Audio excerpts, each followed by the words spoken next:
So here is the last section in Chapter 9, actually the last section in this course. It's the last section also on conics. So remember, we've done 3 of the conics so far. We've done ellipses, we've done circles, and we just spent some time on hyperbolas. So now we're going to take a look at the last of the 4 types, which is parabolas, which is probably, out of all the conics that we've done, you're probably most familiar with parabolas, at least the most basic, the y equals x squared types. So the textbook calls this the standard form of a parabola. I think of it as vertex form of a parabola because looking at this equation, a times x minus h squared plus k, you can easily identify the vertex of the parabola. The vertex of the parabola is hk. So it's the opposite of what's inside the x, and then the k jumps up at the right. So if a is positive, the parabola opens upward. A is negative, it opens downward. You notice that the term that's squared is the x term. There are parabolas that have y terms squared, and we'll take a look at those in a little bit. Remember, the axis of symmetry of a parabola runs through the vertex, so if you have a parabola that looks like this, and that's the vertex, right in the middle, in this case, the y-axis is the axis of symmetry.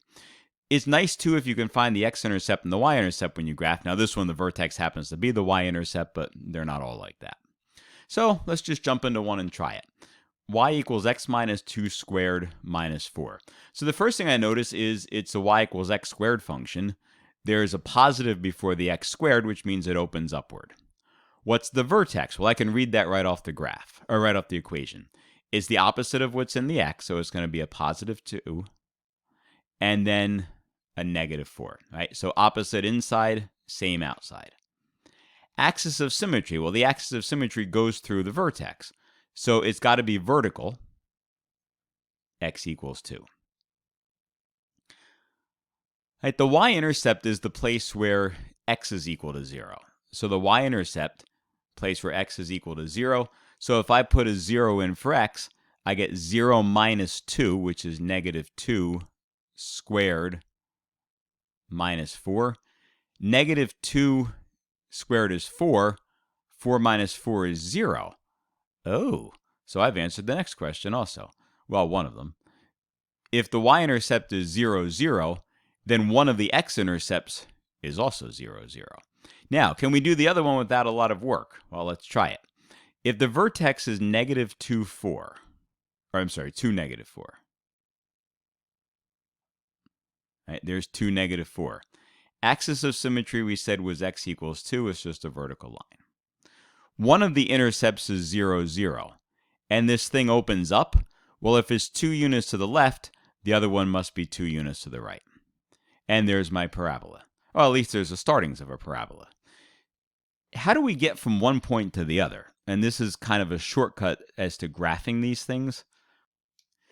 Right, when you start here at the vertex, we went up 1 to the right 1, then we went up 3 to the right 1. The next time we'd go up 5. 1, 2, 3, 4, 5 to the right 1. And then the next one would be 7 and then 9. So that's a quick little shortcut. 1, 3, 5. And then we graph. Right, that's the bottom, up, other side.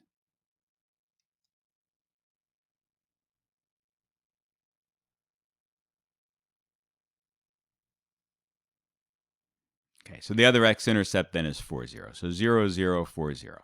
Right, opens up. In a perfect world, I'd have graphed it exactly the same on both sides. How about this one? This one looks a little different. First of all, it's got a negative before. It still has the x squared, but it's got a negative. So a negative and an x squared means it opens downward. Opposite of the inside, so negative 3. Same on the outside, positive 4. Okay, so this vertex is negative 3, positive 4. There's my vertex. So the axis of symmetry must be x equals negative 3. That means the graph will be the same on both sides of that. Now, the y-intercept happens when x is equal to 0. So we put a 0 in for x, and we get negative 2 times 3 squared is 9, plus 4. So negative 18 plus 4, negative 14. So this thing is not going to cross until it goes off the graph, right? If I make this go, that's 10, 11, 12, 13, 14. It's at the bottom of my video screen here. X-intercepts. Well, the x-intercepts happen when y is equal to 0. So we could set this equal to 0, right? 0 equals negative 2x plus 3 squared plus 4. Subtract a 4 from both sides. Divide both sides by negative 2.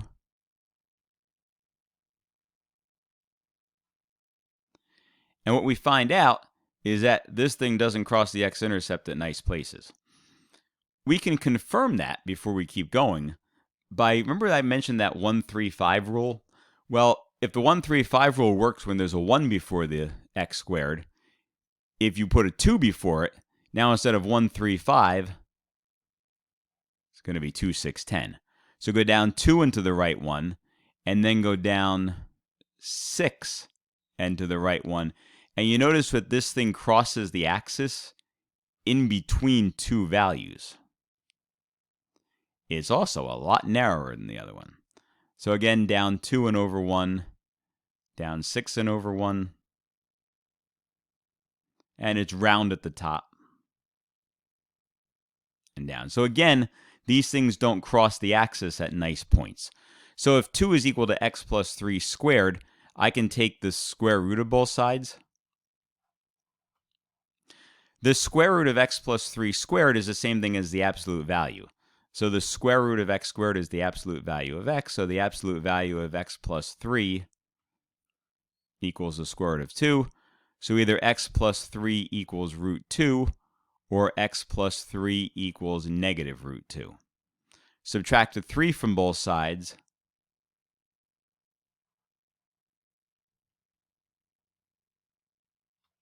Those are the two x-intercepts. Right. If you want to get decimal approximations, the square root of 2 is about 1.4. So negative 3 plus 1.4 is about negative 1.6, which makes sense for this one over here. And then negative 5.4 makes sense for that one over there. Okay. So not every set of x-intercepts is nice. In this case, the x-intercept turned out to be irrational values. So this is mostly stuff that you've seen before you came here. There are all kinds of terms that go with parabolas that you may or may not be familiar with, and some you will rarely use. But we should take a look at them, right? We're teaching the section on parabolas, so some words that go with parabolas. Definition. How do we define a parabola? Well, we know it's something squared, but there must be more of the definition than that. So it's the set of all points in a plane equidistant from a fixed line called the directrix, and a fixed point called the focus that is not on the line, the directrix. Notice that the example that's given here is a parabola that opens sideways. So parabolas that open sideways instead of being y equals x squares are in the form of x equals y squared. So it's still something squared, it's just that the y is squared instead of the x being squared. And if I put a negative before, it would open left instead of right. So I put a little note here. I said the distance from the vertex to the focus. Right, so vertex is over here. Switch colors. So vertex to the focus, that's this distance here, is the same as from the vertex to the directrix. That's that distance there. So whatever this distance is, that distance is. All right, so I mentioned that if it's y equals x squared, then it's going to open up or down. If it's x equals y squared, it opens left and right. And so you can see from the two pictures here how the focus and the directrix are related to each other. Whatever the distance is from the vertex to the focus is the same as from the vertex to the directrix. We can also find information about that a value by multiplying that distance p by 4. So you notice the way they gave this equation was y squared equals 4p times x, and the same thing here, x squared equals 4p times y. So that a, the number that's before the x squared, actually has a meaning that matches up with the focus and the directrix. All right, so let's take a look at how to find the focus and the directrix. So it says to find the distance from the vertex and the focus or directrix, take the number in front of the first degree term and divide it by 4. So if you go back to what we had here, y squared was equal to 4p times x, and x squared was equal to 4p times y. So it's the value that's in front of the first degree term that gets divided by 4. Right, so look at y equals x squared. What's in front of the first degree term is a 1. So take that 1 and divide it by 4. That's your p-value. That's what it says. And so if y is equal to x squared, we have an equation that looks like this. The vertex is 0, 0. So the vertex is over here. Right? Vertex is 0, 0. A quarter of a unit up from there is 0, 1/4. That's the focus. A quarter of a unit down from there is y equals negative 1/4. That's the directrix. And so once I find that p-value from taking the number in front of the first degree term and dividing it by 4, then that tells me from the vertex in one direction is the focus, vertex other direction is the directrix. And because this opens up, the directrix is horizontal. If it opened left and right, the directrix would be vertical. All right, let's take a look at another one. X equals 2y squared. Well, the equation that was given to us, it said y squared equals 4px, but it didn't say anything about a 2y squared. So let's divide both sides here by 2. And we get y squared equals 1/2 x, right? Which my equation is actually sitting there because it's in math type. So here, those are the words that go with it. So if y squared equals 1/2 x, look, that 4p must equal 1/2. So if 4p equals 1/2, divide both sides by 4. 1/2 times 1/4 is 1/8. And so this is a parabola that opens to the right, right, as y squared equals 1/2 x. So if it opens to the right, goes to the origin is the vertex, then the directrix is a vertical line that is to the left, right, 1/8 to the left. So 1/8 to the left of the origin is x equals negative 1/8. The focus is 1/8 to the right, so that's an x coordinate of 1/8, y coordinate of 0. Right, so that's the focus. This thing here, x equals negative 1/8, is the directrix. All right, so we can try one or two of these. Y equals 4x squared. This one is a parabola that opens upward. We're going to look for the number in front of the y, but what form does it have to be? It has to be in the form of x squared equals 4py. So x squared equals means we got to divide both sides by 4. So we get x squared equals 1/4 y. So that 1/4 is 4p. If I divide both sides by 4, you can think of it as multiplying by a quarter. So 1/16 is equal to p.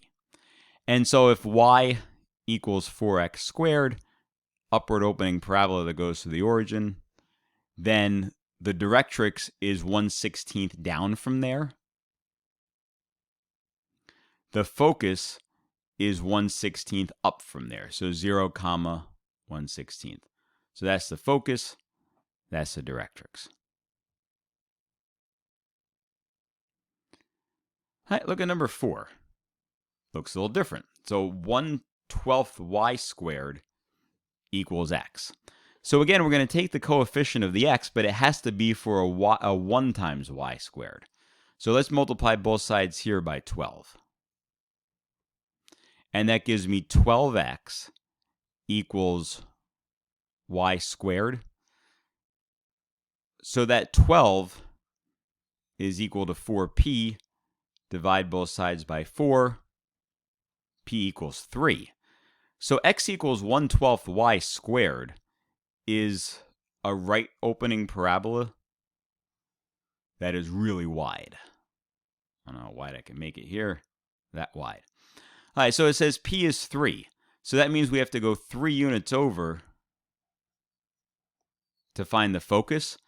And we got to go 3 units this way to x equals negative 3 to find the directrix. All right, let's stop here and we'll make a second video for the rest of this.